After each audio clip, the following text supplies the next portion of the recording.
हमारे इस YouTube channel के सेगमेंट फास्ट न्यूज में आप तमाम का इस्तकबाल है। इस वीडियो में आप देख सकते हैं कम मिनटों में बहुत ज्यादा खबरें। तो आइए शुरू करते हैं वीडियो को और देखते हैं आज की ताजा तरीन खबरें। पुराने शहर हैदराबाद के 3 भक्त सड़क हादसे में हलाक, 20 दिगर जख्मी। हैदराबाद के पुराने शहर से ताल्लुक रखने वाले 3 अफराद सड़क हादसे में हलाक हो गए। यह हादसा उड़ीसा के करीब उस वक्त पेश आया जब हैदराबाद से जाने वाली प्राइवेट ट्रैवल बस ब्रह्मपुरम के पास मुखालिफ सिफ्त से आने वाली एक और बस से टकरा गई। बताया जाता है कि पुराने शहर के छतरी नाका इलाके से ताल्लुक रखने वाले 30 अफराद मुख्तलिफ मंदिरों के दर्शन के लिए प्राइवेट ट्रैवल बस में रवाना हुए थे। इस दौरान यह हादसा पेश आया जिसमें बस ड्राइवर समेत 3 अफराद हलाक और 20 जख्मी हो गए। जख्मियों को इलाज के लिए हॉस्पिटल मुंतकिल कर दिया गया। हुक्काम ने बताया कि जख्मियों में से 3 की हालत तशवीशनाक है। मरने वालों की शनाख्त क्रांति, उदय सिंह और पल्लैया के तौर पर हुई है। बताया जाता है कि हादसे के वक्त बस में 30 अफराद सवार थे। हादसे की वजह से बस का अगला हिस्सा तबाह हो गया। पुलिस ने मुकदमा दर्ज कर लिया है और वाक़े की तहकीकात कर रही है। बीआरएस को लगा एक और धक्का। रियासत तेलंगाना में 10 साल तक इख्तिदार पर रहने वाली बीआरएस पार्टी को एक के बाद एक धक्के पे धक्के लगते जा रहे हैं। पार्टी के एमएलए और एमएलसीज की जानिब से पार्टी छोड़ने का सिलसिला जारी है। ताज़ा तौर पर इस फहरिस्त में श्रीलिंगमपल्ली के रुकन असेंबली ए गांधी भी शामिल हो गए हैं। उन्होंने चीफ मिनिस्टर रेवंत रेड्डी की मौजूदगी में कांग्रेस पार्टी में शमूलियत इख्तियार की। इनके साथ उनके हामी भी कांग्रेस पार्टी में शामिल हो गए। अभी तक बीआरएस से कांग्रेस में शामिल होने वाले अरकान असेंबली की तादाद 9 तक पहुँच गई। बीआरएस के एक और रुकन असेंबली की रेवंत रेड्डी से मुलाकात, कांग्रेस में शामिल होने की तैयारियां। बीआरएस के एक और रुकन असेंबली की कांग्रेस में करीब शामिल होने की पेशकशां की जा रही हैं। पटेल चोरू के रुकन असेंबली जी महिपाल रेड्डी ने आज चीफ मिनिस्टर रेवंत रेड्डी से उनकी क़यामगाह वाक़ जुबली हिल्स में मुलाकात की, जिसके बाद क़यास आराइयों का बाजार गर्म हो गया क्योंकि एक के बाद एक कई अरकान असेंबली और एमएलसीज कांग्रेस में शामिल हो चुके हैं। ये कहा जा रहा है कि महिपाल रेड्डी भी शायद इन्हीं के नक्शे कदम पर चलने का मनसूबा बना रहे हैं। वो साल 2014 से मुसलसल 3 मरतबा बीआरएस के टिकट से कामयाब होते आए हैं। क़ब्ल रियासत के अजला से ताल्लुक रखने वाले बाज़ अरकान असेंबली कांग्रेस में शामिल हुए थे, लेकिन इसके बाद हाल ही में ग्रेटर हैदराबाद के हुदूद में वाक़ बाज़ हल्कों के एमएलएस ने भी बीआरएस का दामन छोड़कर कांग्रेस का दामन थाम लिया है। इसी तनाजुर में महिपाल रेड्डी के चीफ मिनिस्टर से मुलाकात के बाद ये मुलाकात सियासी तौर पर मौजूए बहस बन चुकी है। नाम में तब्दीली के बाद नए तालीमी सर्टिफिकेट की इजराई से इनकार क्यों? तेलंगाना हुकूमत से हाईकोर्ट का सवाल। तेलंगाना हाईकोर्ट ने हुकूमत से वजाहत तलब की है कि सरकारी तौर पर नाम तब्दील करने के बाद उम्मीदवार को नए नाम से सर्टिफिकेट जारी करने में क्या रुकावट है। हाईकोर्ट ने रियासती हुकूमत के अलावा एसएससी और इंटरमीडिएट बोर्ड्स और उस्मानिया यूनिवर्सिटी को अंदरून 2 हफ्ते जवाब दाखिल करने की हिदायत दी है। अदालत ने दरियाफ्त किया कि अगर कोई शख्स कानूनी तौर पर सरकारी गजट नोटिफिकेशन के जरिए नाम तब्दील करता है तो इसे नए नाम से सर्टिफिकेट जारी क्यों नहीं किया जा सकता। चीफ जस्टिस आलोक आराधे और जस्टिस अनिल कुमार ने मधुसूदन रेड्डी नामी शख्स की दरख्वास्त की समाअत की। दरख्वास्त गुजार ने शिकायत की कि गजट नोटिफिकेशन के जरिए एसएससी सर्टिफिकेट में नाम की दुरुस्तगी के बावजूद हुक्काम नया सर्टिफिकेट जारी करने से इनकार कर रहे हैं। दरख्वास्त गुजार के वकील ने बताया कि बोर्ड ऑफ सेकेंडरी एजुकेशन ने मुत्तहदा आंध्र प्रदेश के एक जीओ की बुनियाद पर दरख्वास्त को मुस्तरद कर दिया, जिसमें सर्टिफिकेट में तालिब इल्म के नाम में तब्दीली की गुंजाइश नहीं है। अदालत से दरख्वास्त की गई है कि नए सर्टिफिकेट्स के लिए हुक्काम को हिदायत दी जाए। अदालत ने हुकूमत को दरख्वास्त गुजार की अपील का जायजा लेने और अंदरून 2 हफ्ते रिपोर्ट पेश करने की हिदायत दी है। तारीखी आलम बीबी के जुलूस के लिए हाथी कर्नाटका से हैदराबाद पहुंच गया। मशहूर तारीखी बीबी के आलम की बरामदगी के लिए इस्तेमाल होने वाला हाथी रूपवती कर्नाटका से हैदराबाद पहुंच चुका है।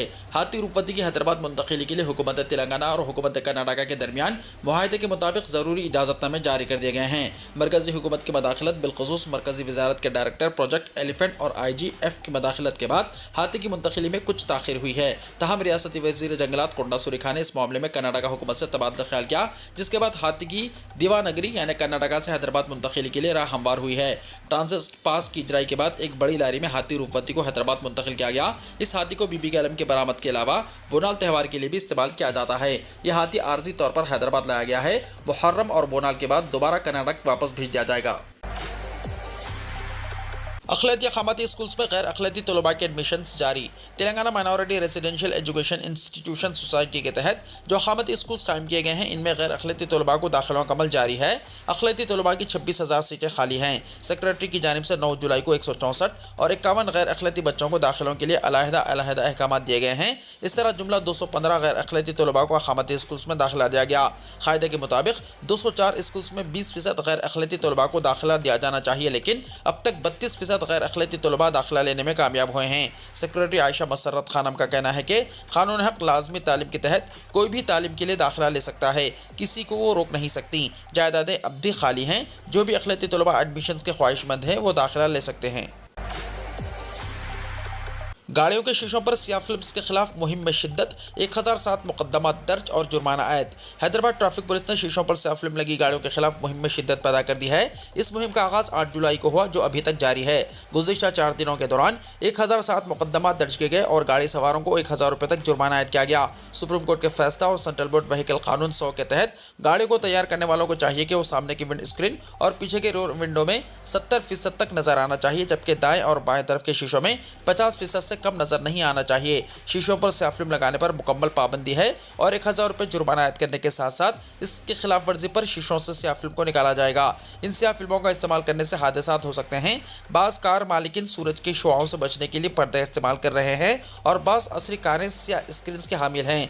विंडोज पर स्या फिल्मों के इस्तेमाल के खिलाफ आवाम में बेदारी की कमी है। कारों की सजावट करने वाले और दुकानात के मालिकिन गैर कानूनी तौर पर इन स्या फिल्मों को नस्ब कर रहे हैं। चौकस शहरियों से दरख्वास्त की गई है कि वो हैदराबाद ट्रैफिक पुलिस के फेसबुक, ट्विटर और ट्रैफिक हेल्पलाइन नंबर 9010203626 के जरिए इस खिलाफ वर्जी की हैदराबाद ट्रैफिक पुलिस को इत्तला दी जाए। ग्रेटर हैदराबाद में असेंबली हल्कों की तादाद 50 तक पहुंच सकती है। चीफ मिनिस्टर रेवंत रेड्डी रियासत में असेंबली हल्कों की मुजव्वज़ा हदबंदी को पेश नज़र रखते हुए ग्रेटर हैदराबाद की तरक्की और कांग्रेस को मुस्तहकम करने के लिए खुसूसी हिकमत अमली तैयार करते हुए काम कर रहे हैं। असेंबली की नई हदबंदी पर तेलंगाना में असेंबली हल्कों की तादाद 119 से बढ़कर 153 हो जाएगी। ग्रेटर हैदराबाद में फिलहाल असेंबली हल्कों की तादाद 24 है। नई हदबंदी के बाद इनकी तादाद बढ़कर 50 हो जाने के इम्कान हैं। इन इम्कानात के साथ चीफ मिनिस्टर रेवंत रेड्डी ने ग्रेटर हैदराबाद की तरक्की पर खुसूसी तवज्जो मरकूज कर दी है। असेंबली हल्कों की नई हदबंदी के बाद कांग्रेस को ज्यादा से ज्यादा हल्कों पर कामयाब बनाने की मनसूबाबंदी के साथ काम कर रहे हैं। मूसा नदी की खूबसूरती, आउटर रिंग रोड तक जीएचएमसी की तोसी, सैटेलाइट टाउनशिप्स की तामीरात, मेट्रो लाइन की तोसी, टी स्क्वायर जैसे चंद तरक्याती कामों पर चीफ मिनिस्टर रेवंत रेड्डी खुसूसी तवज्जो दे रहे हैं। जीएचएमसी और एचएमडीए हुदूद में मुख्तलिफ अक़साम के प्रोजेक्ट्स को ज्यादा अहमियत दी जा रही है। असेंबली हल्कों की हदबंदी के दौरान रियासत के दूसरे इलाकों में भी असेंबली हल्कों की तादाद में इजाफा होगा, मगर 1/3 हल्कों की तादाद ग्रेटर हैदराबाद में बढ़ रही है। ग्रेटर हैदराबाद में जो जमात ज्यादा असेंबली हल्कों पर कामयाबी हासिल करेगी, इसकी रियासत में हुकूमत कायम होने के ज्यादा इम्कानात हैं। नकली पिस्तौल से लोगों को धमकाकर लूटने वाले 3 नौजवान तेलंगाना के निर्मल में गिरफ्तार। तेलंगाना के निर्मल जिले पुलिस ने नकली पिस्तौल से लोगों को धमकाते हुए रकम लूटने और सोशल मीडिया के लिए रील्स बनाने वाले 3 नौजवानों को गिरफ्तार कर लिया। निर्मल जिले एसपी जानकी शर्मिला ने तीनों मुलजिमीन को मीडिया के रूबरू पेश किया। उन्होंने मीडिया को तफसीलात बताते हुए कहा कि ये नौजवान रातों को तनहा जाने वाले अफराद को नकली पिस्तौल दिखाकर लूट लिया करते थे और चोरी की वारदातें भी अंजाम देते थे। इस बात की शिकायत पर पुलिस ने इन 3 नौजवानों को गिरफ्तार कर लिया। गिरफ्तार होने वालों में अवैस चाउश, शेख मतीनुद्दीन और शेख आदिल शामिल है। उन्होंने कहा शेख आदिल ने हैदराबाद में एक शख्स से नकली पिस्तौल खरीदी थी और शेख मतीनुद्दीन साबिक में मोबाइल फ़ोन चोरी के इल्ज़ाम में गिरफ्तार हुआ था। इनके कब्जे से नकली पिस्तौल, एक जुपिटर गाड़ी और 3 सेलफोन जब्त कर लिए गए। फंक्शन हॉल्स में हद से ज़्यादा शोर शराबा। तेलंगाना हाईकोर्ट ने शहर हैदराबाद के फंक्शन हॉल्स में शोर शराबे पर हुकूमत को फटकार लगाई और कहा कि शोर शराबे को कंट्रोल करने के लिए सिर्फ अहकामात जारी करना काफ़ी नहीं है, बल्कि जारी करता अहकामात पर सख्त कार्रवाई करने पर जोर दिया। मिलिट्री के एडिशनल चीफ इंजीनियर कर्नल जय सतीश भारद्वाज की जानिब से तहरीर करदा लेटर को मफाद आम्मा की दरख्वास्त के तौर पर कबूल करते हुए तहकीकात का आगाज़ किया, जिसमें कहा गया है कि सिकंदराबाद, ताड़बन और बावनपल्ली के अलावा दीगर इलाकों के फंक्शन हॉल्स में हद से ज़्यादा शोर शराबा किया जा रहा है, जो तकलीफदेह साबित हो रहा है। Additional advocate general Mohammad Imran Khan ने chief justice Alok Aradhe, justice Jay Anil Kumar पर मुश्तमिल बेंच को बताया कि एक सर्कुलर जारी करते हुए शोर शराबे को कंट्रोल करने की फंक्शन हॉल्स को हिदायत दी गई। अहकामात पर अमल न करने की सूरत में कानून के मुताबिक कार्रवाई करने का इंतबाह दिया गया और साथ ही ये भी बताया गया कि शहर हैदराबाद के 70 फंक्शन हॉल्स और कन्वेंशन हॉल्स को नोटिसें जारी की गई हैं और मुनासिब कार्रवाई करने की वजाहत की है। हाईकोर्ट की बेंच ने दरमियान में मदाखलत करते हुए कहा कि सिर्फ अहकामात जारी करना काफ़ी नहीं है, कवायद होने के बावजूद इस पर अमलावरी न होने पर अपनी तशवीश का इजहार किया। रियासत भर के फंक्शन हॉल्स में शोर शराबे को कंट्रोल करने के लिए जारी करदा अहकामात पे कितनी अमलावरी हो रही है, इस पर रिपोर्ट पेश करने की हुकूमत को हिदायत देते हुए आइंदा समात 4 हफ्तों तक मुलतवी कर दी। नए फौजदारी क़वानीन के खिलाफ दिल्ली की निचली अदालतों के वकला मुत्तहिद, अदालती कामकाज रोकने का फैसला। नए फौजदारी क़वानीन के खिलाफ दिल्ली की निचली अदालतों के वकला ने 15 जुलाई को अदालती कामकाज रोकने का फैसला किया है। वकला नए कानून को जालिमाना करार दे रहे हैं। यह हड़ताल ऑल इंडिया लॉयर्स यूनियन की दिल्ली यूनिट के बैनर तले की जा रही है। 15 जुलाई को दिल्ली की तमाम निचली अदालतों में अदालती काम का बाइकाट करने का फैसला किया गया है। ये इत्तला राब्ता कमेटी के जनरल सेक्रेटरी अतुल कुमार शर्मा और चेयरमैन जगदीप वत्स ने दी है। राब्ता कमेटी ने वकला से अपील की है कि वो दिल्ली की तमाम निचली अदालतों में अदालती काम का बाइकाट करें। मस्जिद से लाउड स्पीकर हटाओ वरना लाशें गिनने के लिए तैयार रहो। गाजियाबाद की मस्जिद को लिखा गया धमकी भरा खत। अगर मस्जिद से लाउड स्पीकर नहीं हटाए गए तो लाशें गिनने के लिए तैयार रहें। सुनहरी मस्जिद वाक़ई जिला गाजियाबाद मोदीनगर आदर्श कॉलोनी रियासत उत्तर प्रदेश को यह धमकी आमेज खत रवाना किया गया। खत मिलने के बाद मुकामी अफराद ने मुरादनगर पुलिस स्टेशन में शिकायत दर्ज करवा दी, जिसके बाद पुलिस भी मुतहर्रिक हो गई और मस्जिद के पास पुलिस फोर्स को तैनात कर दिया गया। सुनहरी मस्जिद में हफ्ते की सुबह जब लोग नमाज पढ़ने के लिए पहुंचे तो इन्हें वहां ये धमकी आमेज खत नजर आया। सूरत हाल की संगीन नवीयत को देखते हुए पुलिस के आला अहदेदार भी मुकामी वाक़े पर पहुंच गए और बारीक बीनी से इसकी तहकीकात शुरू कर दी है और मस्जिद के आसपास नस्ब कैमरों की जांच की जा रही है ताकि खत पहुंचाने वाले और लिखने वाले की शनाख्त की जा सके। पुलिस को शुबा है कि किसी की शरारत भी हो सकती है।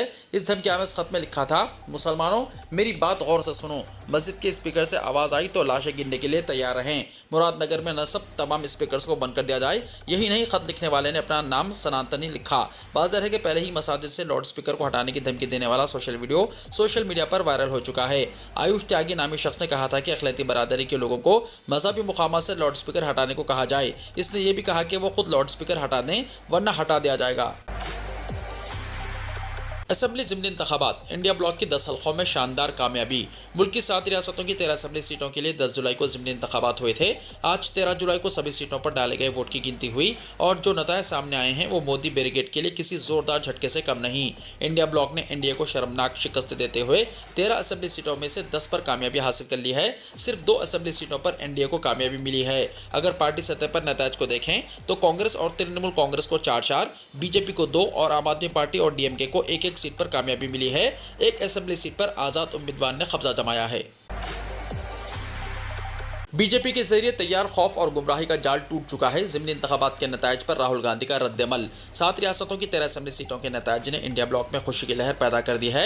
लोकसभा इंतखाब के बाद हुए इस पहले ज़िमनी इंतखाब में इंडिया ब्लॉक को 10 सीटें हासिल हुई हैं, जबकि बीजेपी को महज 2 सीटों पर इक्तफा करना पड़ा। 1 सीट आजाद उम्मीदवार के हिस्से में गई है। इस नतीजे को मोदी हुकूमत के लिए जोरदार झटका तस्वुर किया जा रहा है। कांग्रेस ने ज़िमनी इंतखाबात के इस नतीजे को नफरत पर मुबन्नी सियासत की शिकस्त करार दिया है। लोकसभा में हज़ब इख्तिलाफ के लीडर राहुल गांधी ने नतायज बरामद होने के बाद सोशल मीडिया प्लेटफॉर्म एक्स पर एक पोस्ट किया है, जिसमें लिखा है कि 7 रियासतों में हुए ज़िमनी इंतखाबात के नतायज ने वाज़ेह कर दिया कि बीजेपी के जरिए तैयार किया गया खौफ और गुमराही का जाल टूट चुका है। किसान, नौजवान, मजदूर, ताजिर और नौकरी पेशा समेत हर तबका तानाशाही पर मजमूई तौर पर हमला करके इंसाफ का राज कायम करना चाहता है। कांग्रेस रुकने पार्लियामेंट राहुल गांधी ने अपने इस पोस्ट में आइन के तहफ़्फ़ुज़ का अज़्म भी जाहिर किया है।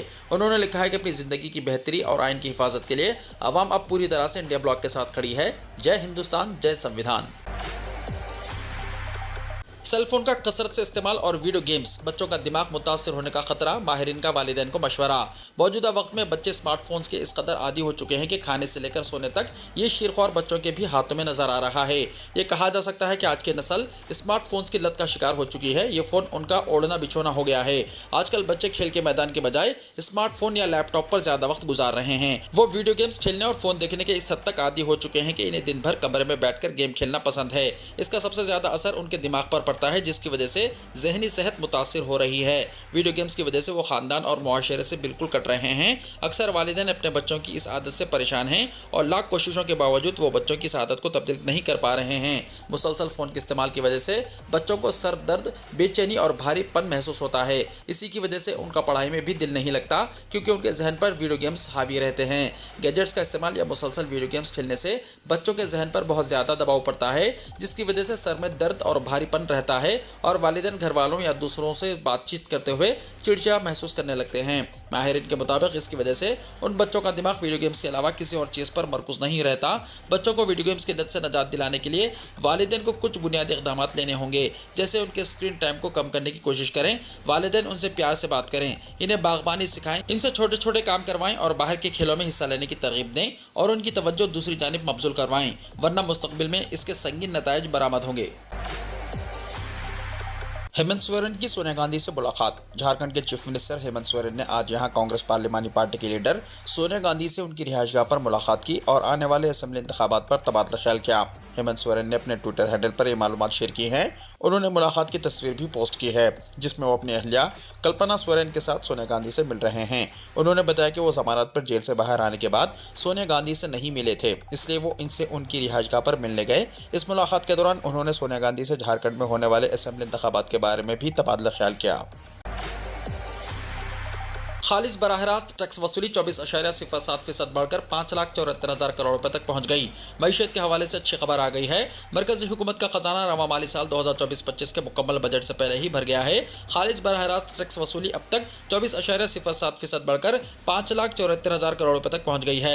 पिछले माली साल 2023-24 की इसी मुद्दत में खालिज बराह रास्त टैक्स की वसूली 4,80,000 करोड़ रुपए थी। Central board of direct tax यानी CBDT की जारी करदा इदाद-ओ-शुमार के मुताबिक 11 जुलाई 2024 तक खालिज बराह रास्त टैक्स वसूली 24.07% बढ़कर 5,74,000 करोड़ रुपए तक पहुंच गई। इससे पहले पिछले माली साल 2023-24 की इसी मुद्दत में खालिज बराह रास्त टैक्स की वसूली 4,80,000 करोड़ रुपए थी। CBDT के मुताबिक इसमें 2.1 लाख करोड़ रुपए का कॉर्पोरेट टैक्स और 3.46 लाख करोड़ रुपए का जाती इनकम टैक्स शामिल है। जाती इनकम टैक्स के इदाद-ओ-शुमार में सिक्योरिटीज ट्रांजैक्शन टैक्स यानी STT से होने वाली आमदनी भी शामिल है। CBDT ने कहा कि जून के महीने में रिफंड के एडजस्टमेंट के बाद बराह रास्त टैक्स की वसूली 4.62 लाख करोड़ रुपए रही, जो कि सालाना बुनियाद पर 20.99% का इजाफा है। इसमें 1.8 लाख करोड़ रुपए का कॉर्पोरेट टैक्स और 2.81 करोड़ रुपए का जाती इनकम टैक्स शामिल है। काबिल जिक्र है कि पार्लियामेंट का बजट इजलास 22 जुलाई 2024 से शुरू हो रहा है। बजट इजलास के दूसरे दिन 23 जुलाई को वज़ीर खजाना निर्मला सीतारमण लोकसभा में 2024-25 का मुकम्मल बजट पेश करने जा रही है। दुबई में शदीद गर्मी से गाड़ियों के टायर फटने लगे। दुबई में शदीद गर्मी की वजह से गाड़ियों के टायर फटने का इंतबाह जारी कर दिया गया। खबर रिसा इदारे के मुताबिक गर्म मौसम में गाड़ियों के टायर फटने के वाक़यात बढ़ जाते हैं। गर्म मौसम की वजह से टायर का रबड़ नरम हो सकता है, जिससे इसके पंक्चर होने और फटने का खतरा ज़्यादा हो जाता है। टायर मुसलसल गर्म रहने से इसकी हालत ख़राब हो जाती है और इनमें दरारें और फटने का ज़्यादा खतरा पैदा हो जाता है। माहिरीन के मुताबिक ड्राइवरों को गर्म मौसम में ख़ास तौर पर एहतियाती तदाबीर पर अमल करना चाहिए ताकि हादसात और परेशानी से महफूज रहा जा सके। स्कूल की 2 मंजिला इमारत मुनहदम, 22 तलबा जाँ बहक, दर्जनों तलबा जख्मी। मगरबी अफ्रीका के मुस्लिम मुल्क नाइजीरिया में स्कूल की इमारत मुनहदम होने से 22 बच्चे जाँ बहक हो गए हैं। मीडिया रिपोर्ट्स के मुताबिक वस्ता नाइजीरिया में एक 2 मंजिला स्कूल की इमारत अचानक मुनहदम हो गई। हादसा उस वक्त पेश आया जब बच्चे क्लासरूम में तालीम हासिल कर रहे थे। बताया जाता है कि इस हादसे में 22 तलबा की मौत हो गई है। राहत और बचाव टीमों ने जाए वक्त पर इमदादी कार्रवाइयाँ तेज कर दी हैं ताकि मलबे के नीचे दबे तलबा को निकाला जा सके। बसाबोजी कम्युनिटी के सेंट्स एकेडमी कॉलेज में क्लास शुरू होने के फौरन बाद स्कूल की इमारत मुनहदम हो गई। हादसे का शिकार होने वालों में 15 साल से कम उम्र के तालिबे इल्म भी शामिल हैं। पुलिस के तर्जुमान अल्फ्रेड ने बताया कि मलबे में कुल 154 तलबा फंसे हुए थे और 132 को बचा लिया गया। ये तमाम अफराद इस वक्त मुख्तलिफ हॉस्पिटल्स में जेर इलाज हैं। बताया जाता है कि यह हादसा स्कूल की इमारत की कमजोर साख्त और दरिया के किनारे वाक़ होने की वजह से पेश आया। हुकूमत ने हुक्काम को हिदायत की है कि वो खस्ताहाल स्कूलों की फौरी निशानदही करें और इन्हें बंद कर दें। अफ्रीका के सबसे ज़्यादा आबादी वाले मुल्क नाइजीरिया में इमारतें गिनना मामूल बन गया है। गुज़िश्ता 2 सालों में इस तरह के 1 दर्जन से ज़्यादा वाक़यात रिपोर्ट हुए हैं। वीडियो को लाइक शेयर कीजिए और हमारे इस YouTube चैनल को सब्सक्राइब करते हुए इसके बेल आइकॉन को भी प्रेस कर लीजिए ताकि हर आने वाली वीडियो का नोटिफिकेशन सबसे पहले आपको मिलता रहे।